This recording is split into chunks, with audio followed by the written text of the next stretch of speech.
The first thing I needed to do was trim off the bottom of the fuel tank plates. They were hanging quite a bit further down below the frames and bulkheads, and we were always catching them with our heads and shoulders and backs. So using a straight edge, I marked the line about a ½ inch lower than what the hull plating was going to possibly be. I didn't want to cut them completely to the shape of the hull until I had the hull plating ready to go on and I could double check the fit. Then using the plasma cutter, cut them to length.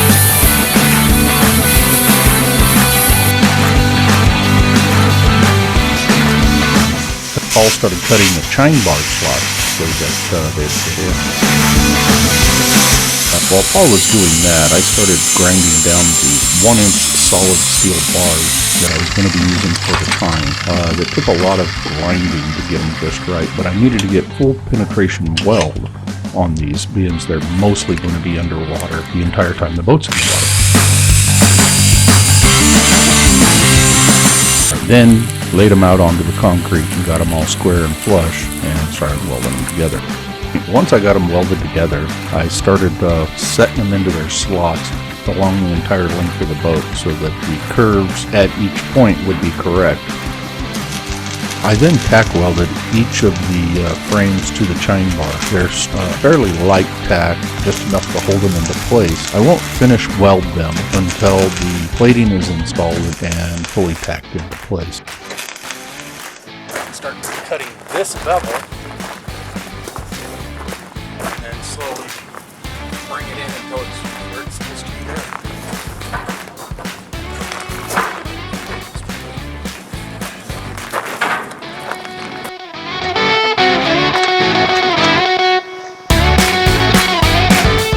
So now I needed to cut the chine bar to fit the stem. I'd gotten pretty good at figuring out how to mark that so that it would fit properly from the stringers from above. So I got it all marked and then cut it with the cutting wheel on the grinder.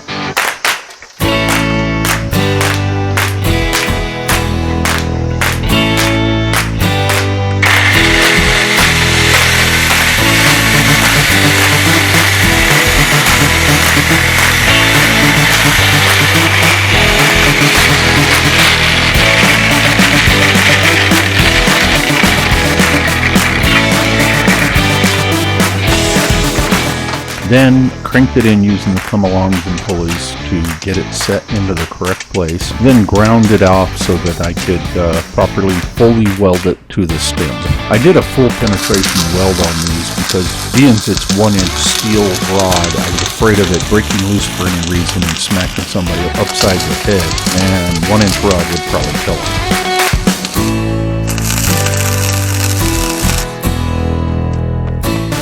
Next, we started on the raised shear. The raised shear is the section of the aft cabin where George Bueller, the designer of the Diesel Duck, raised the aft cabin ceiling about 18 inches above the normal shear or deck. So we had to move in the 2-inch Schedule 40 pipe that I was going to be using for the raised shear.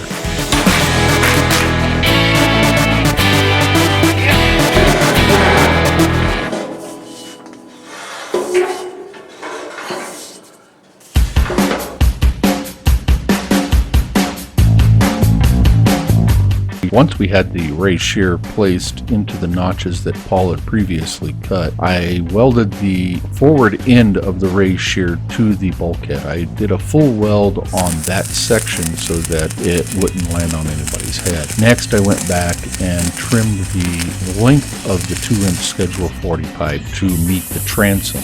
I had already set up the gantry crane and tied the cutoff piece to the gantry crane so it wouldn't land on anybody's noggin. Here I'd like to admit that while some of the YouTube people building boats are very good at setting up cameras and getting just the right shot, I'm not that guy. I tend to get in a groove and start working and worry less about where the camera is, so you're gonna miss a few things. But hey, if there's anybody out there who wants to do the video shooting for me, I would love it. Thanks.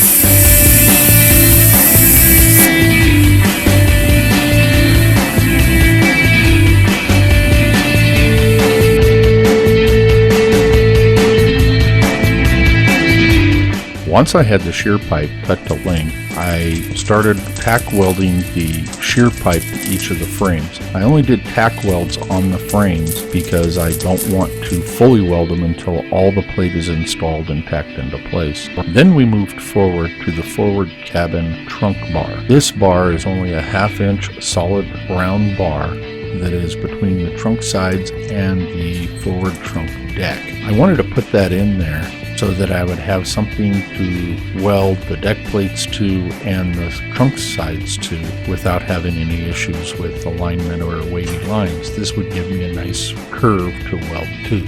As normal, Paul started with cutting the notches first.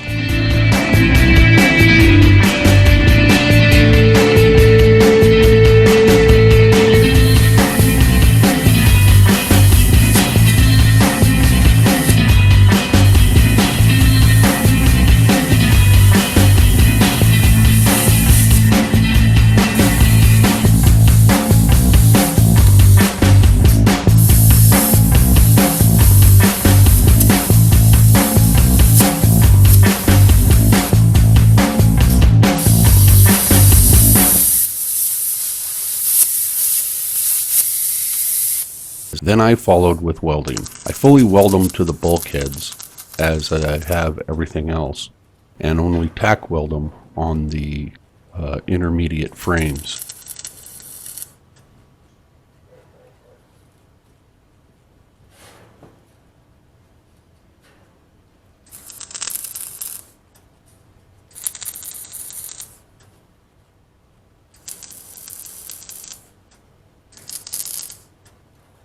Then cut the trunk bar to length.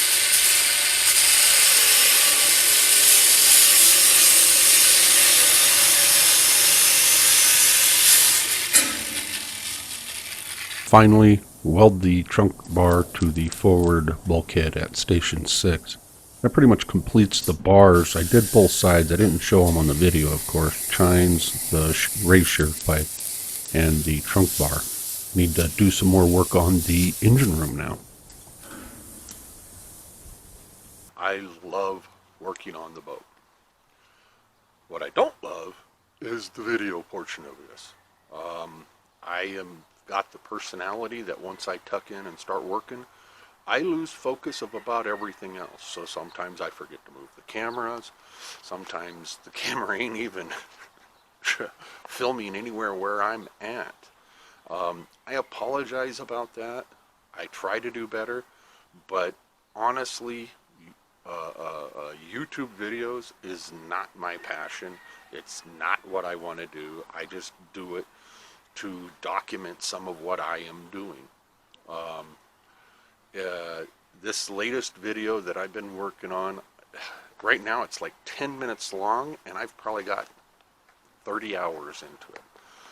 I've had some struggles with mics, I've had struggles with hardware, and this all takes away from boat building time to me.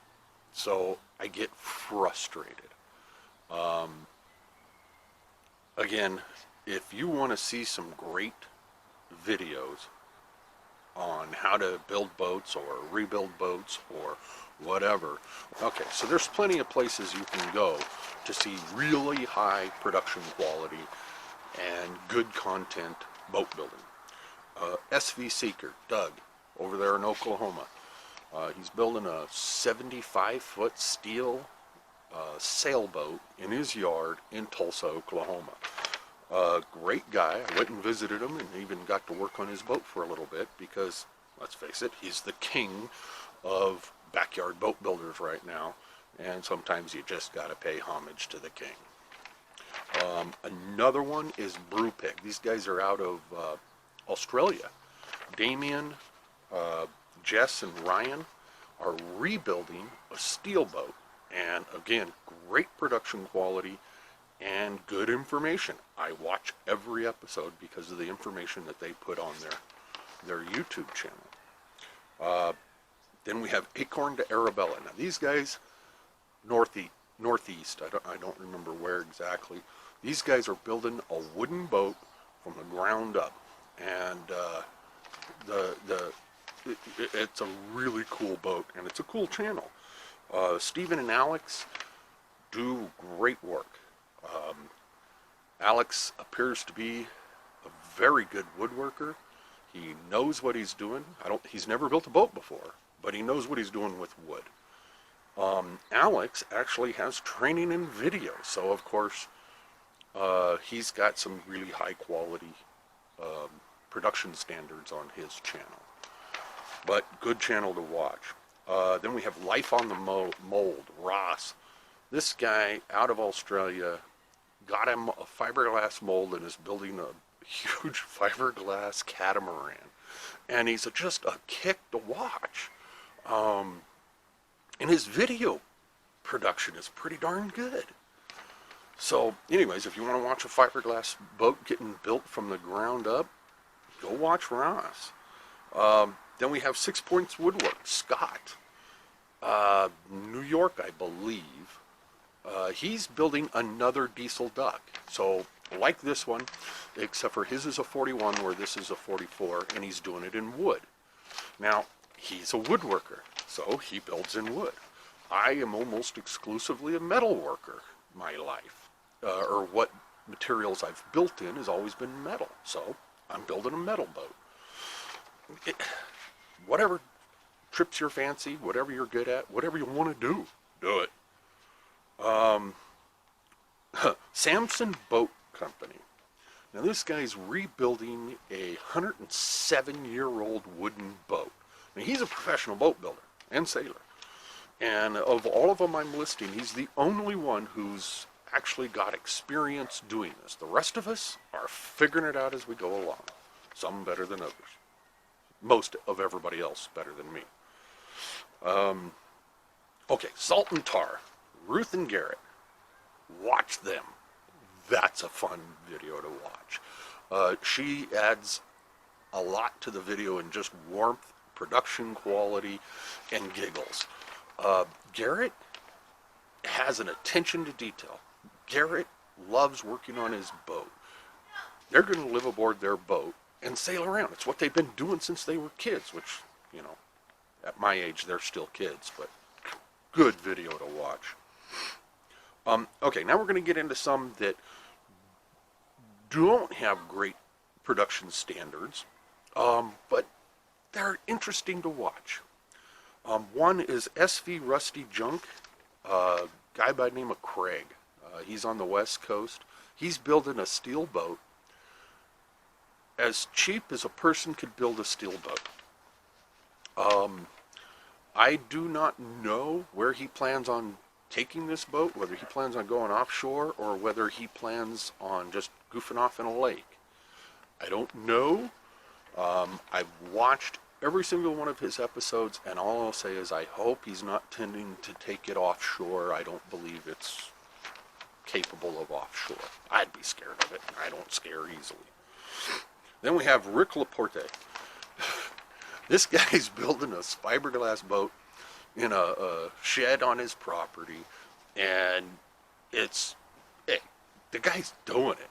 So, you know, people can say whatever they want, but he's building a decent, solid fiberglass boat, and I enjoy watching his show. Then we have Mattis Forsman. Now, I think he's out of Finland, and he's rebuilding a fiberglass boat, and yeah, his production quality ain't great. And sometimes his English isn't all that hot. But, hey, my Finnish is 0, so I got nothing to say there.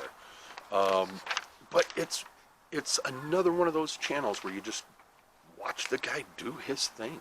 And he's living his dream. He's going to get his boat built. Sterling Saber 28. I have no idea where this guy's from. I have no idea what his name is. His videos are short, and he shows you what he's got accomplished, and they're sporadic. But there you are, another guy just chipping along in his boat. Then we have Sailing Yacht Zora. He's out of Ireland. He took an old steel sailboat and rebuilt it, and he's got it in the water. He's accomplished what most of us have yet to accomplish, of the ones I've listed. He's in the water. Now, is the boat done? No. But he's in the water. He's sailing the thing. And that's where we all are trying to get. So I've kind of rambled on here a bit. I get that. Again, I'm not a YouTuber. I probably won't ever be a YouTuber. I'll do my best to document what I'm doing, how I'm doing it, as often as I can. But if you're looking for really high production qualities, check the first few on my list that I'll have posted in the links. They do a much better job than I will ever do.